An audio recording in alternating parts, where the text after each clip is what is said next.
Welcome to one of my favorite videos to do every single year at the 500. This is the Garage Tour. 34 drivers, cars, and teams are here to try to qualify for the 33 spots. Let's take a look around and see what's new. And there's something very new here for the first time this year anyway, a new team. And we love new teams. And Prema, you know, they're very familiar in European circles, but they're new to the Indianapolis 500. Two drivers this year for Prema. You've got Robert Schwartzman, who is a former Ferrari Academy driver, won a race last year in the World Endurance Championship for AF Corsa in the 499P, car number 83. We haven't seen that since, I think, Charlie Kimball back in the day.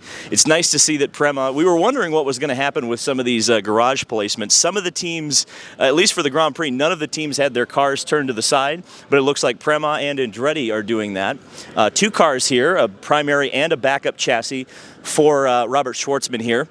Always good to see a new team coming prepared with a lot of different cars. And I'll point out as we get to the number 90 car of Callum Ilott that the backup chassis is not allowed to have an engine inside of it. You can have everything else, but you cannot have an engine. But definitely a lot of preparation there for that machine. And here's the primary car for Callum Ilott. Of course, he drove for McLaren last year, drove for Juncos the 2 years previous to that. Callum is the team leader here, and it's kind of interesting to think of him as a veteran. I still think of him as a young driver, but certainly compared to his teammate Robert Schwartzman, he is the elder statesman on the Prema team. A new look team for this year is Ed Carpenter Racing. Striking new colors here for this team. Three-car effort from the team that I think really shines here at the Indianapolis Motor Speedway more than any other track. Christian Rasmussen was one of those drivers who shined very brightly last year at the 500. A lot of people consider him to be the true rookie of the year, not Kyle Larson, because of how brave and exciting he was, particularly on the outside. And the number 21 car for Ed Carpenter Racing, new partners with Java House, Splenda, and Stevia. If you're a Breaking Bad fan, you know why that's important. But yeah, Rasmussen's going to be fast. Ed Carpenter, I'm very interested to see how he works. We know how he works with Rasmussen, but we're also interested to see how he does this year for, I think, the first time with Ed Carpenter Racing, which is hard to believe. There's an Indy 500 champion on the driving lineup roster, and it's 2016 winner Alexander Rossi, who's always fast at the Speedway, always up front, and the Ed Carpenter cars, very fast in qualifying. We've seen them fast in the race before. Can Rossi kind of break the trend? Can he be there in the mix at the end and potentially give Ed Carpenter Racing their first Indianapolis 500 win? This will be a car that's very interesting to watch.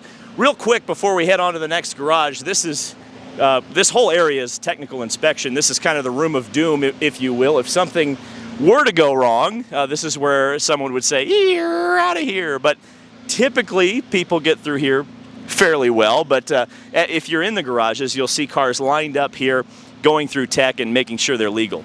So as we move around to the next area of the garage, we've got something very interesting here. Takuma Sato in his backup chassis. Of course, he rode off the primary car in April testing this April, and the Rahal team absolutely thrashed to get this thing back going, and this is the first time it started up, so it's great to see that.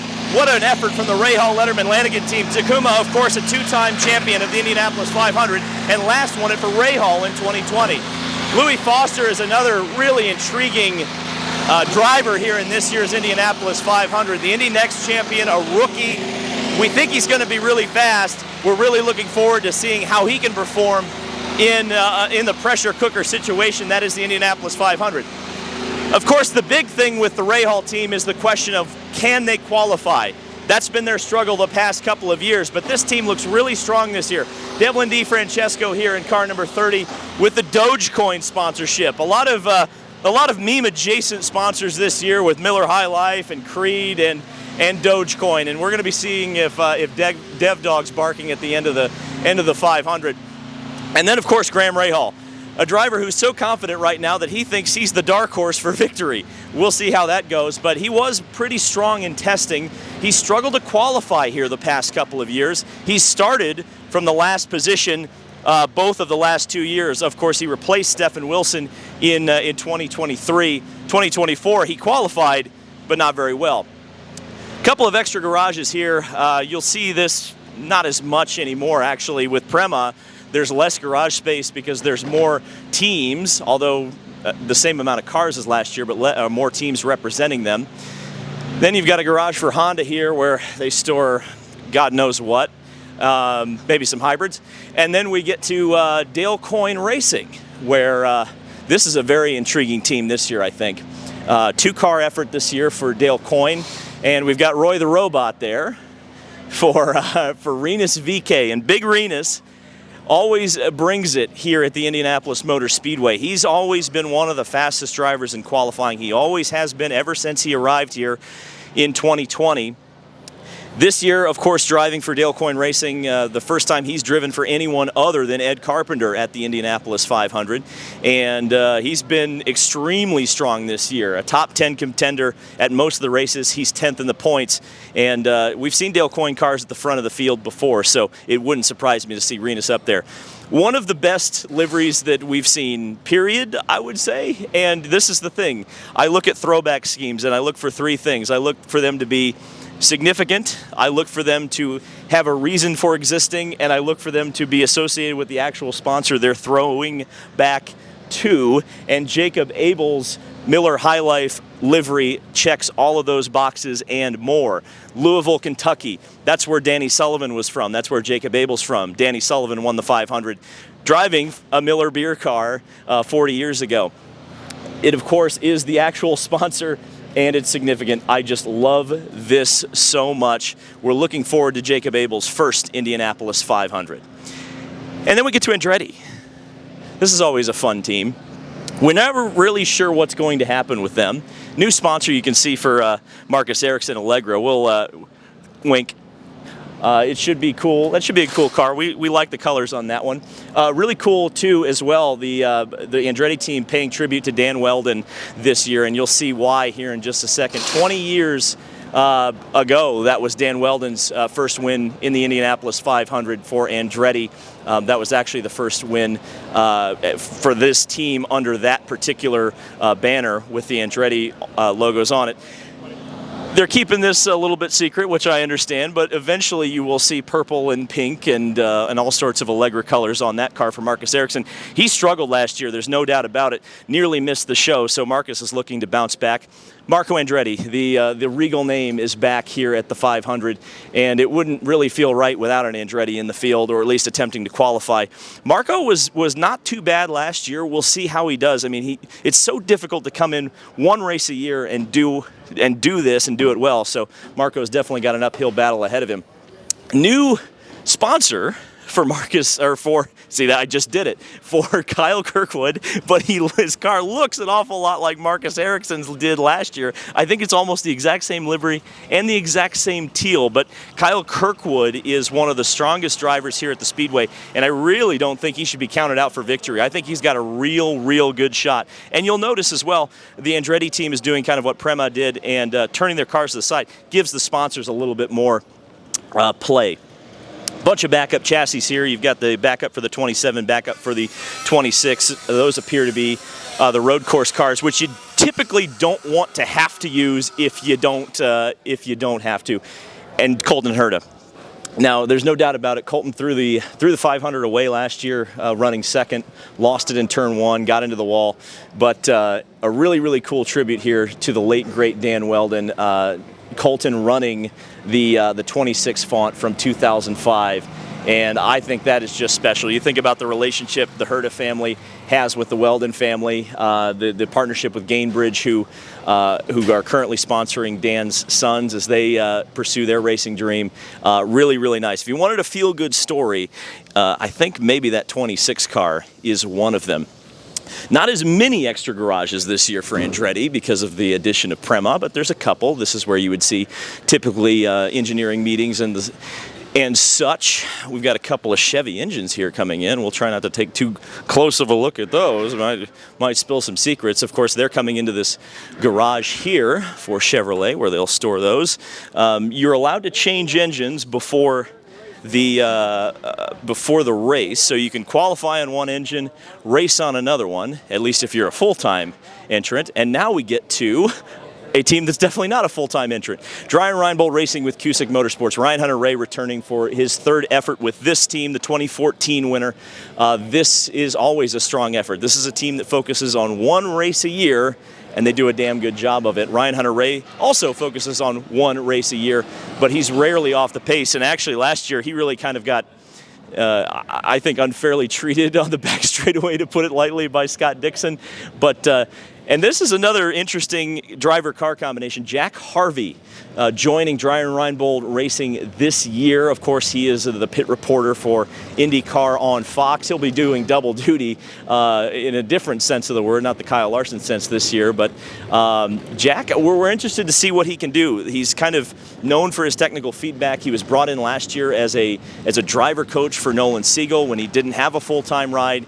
He's gotten this ride with Dreyer Reinbold, and I think he's going to be looking to absolutely make the most of it. The Meyer Shank Racing team has a new partnership this year with Chip Ganassi Racing. Helio Castroneves looking for a couple of different versions of history this year, looking for his 5th Indy 500 win, and at the age of 50 would easily be the oldest driver ever to win the 500. He changes chassis this year. This is not the 2021 winning chassis. That has gone into retirement and maybe into a museum at some point, hopefully. We hope that would happen, but certainly Helio Castroneves looking strong this year. Again, another one-off effort, but if you want to think about how good Helio is, just look at how good he is racing once a year. Felix Rosenquist is looking to be taken higher this year in the Indianapolis 500 than he ever has been before. Creed sponsorship on the number 60 car, just announced this morning. This is a huge sponsorship opportunity, I think. A lot of people, I said this about the High Life car as well. A lot of people, I don't think, realize just how big this is going to be. A lot of people are going to be taking pictures of this one. And Felix Rosenquist always runs at the front. He was actually the fastest Honda in the race last year until the Honda expired. Marcus Armstrong. Now, you could almost consider Marcus Armstrong to be in his second rookie Indianapolis 500. He only had one turn of the first lap under the green flag last year, but he's a fast learner. He's got two great teammates, a new sponsor with Spectrum. There's a lot of things you like to see here with Marcus Armstrong. A lot of people kind of he reminds a lot of people of Scott Dixon in a lot of ways, at least in terms of temperament. And then we get a little bit of a reprieve as we head down to Juncos Hollinger Racing. IndyCar has a garage. I don't know, maybe the video game's in there, I'm not sure. Safety Clean. This is a place where I believe you can recycle your oil if you're a team, or your fluids in the car. And certainly drivers love leaving fluids in the car, there's no doubt about it. That's pretty cool to see kind of a throwback sign in there. That's neat. Juncos Hollinger is always a fun team. They seem to be one of those teams that steps up to the plate here at the Indianapolis 500. And I would describe their two drivers that same way as well. Connor Daly. Ooh, that is hot. Oh, it's purple. Oh, we like to see that. Okay. So Connor's definitely playing to the judge. They've got it covered up. They're making sure that we don't see that, but we think we can guess what that sponsor is. Very, very cool. Very nice colors. Connor always runs well here at the Speedway. This car, when it was number 78, was pretty strong last year. But Connor says that this thing has changed a lot over the last year as well. But he was fast in testing, so I think Connor, he's a guy who knows how to get around this Speedway. You think about his qualification effort last year, and then where he finished, I think he was doing all right. Stingray Robb led the race last year. Patriotic livery on this machine. Pretty nice, I would say. We'll see if he can kind of continue that effort, kind of keep it going, and continue that momentum. You think about Long Beach, and Stingray's really been able to put together some really good races as of recent. It seems like he's gelling pretty well with Connor, gelling well with the team. Things are going pretty well in the world of Stingray Robb at the moment, so maybe there's a little bit of magic left for the 500.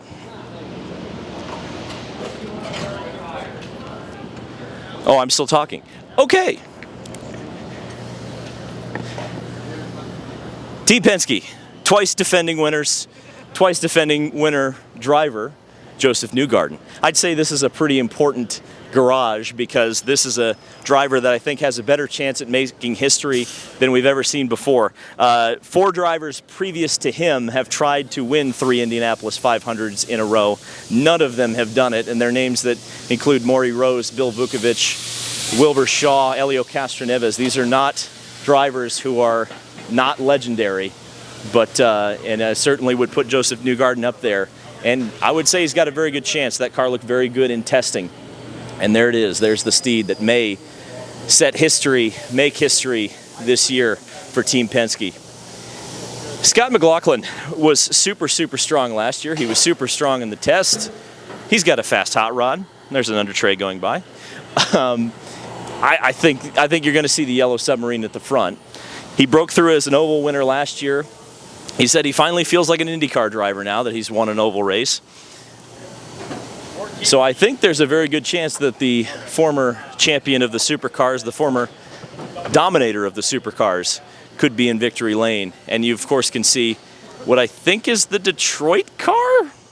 I think they've already rewrapped that. So interesting. Will Power. A lot of rumors going around about old Will Power. We're not sure where he's going to be racing next year, but at least for this year, he's racing for Team Penske. He's going to want to make the most of it. New colors on this car.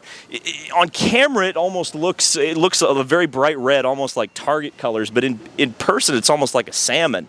It's almost like a pink shaded red. It's a very unique color, kind of similar to the old Team Menard cars, but not really. So very interesting. Team Penske, of course, I think a lot of people expect that they're going to be very strong. They swept the front row last year, won the race, did pretty much everything they needed to do last year.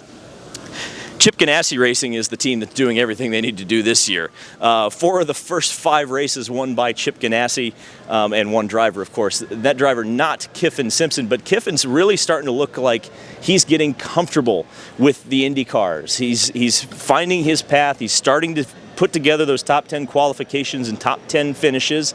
He got through the 500 miles last year. I believe he led a couple of laps on strategy.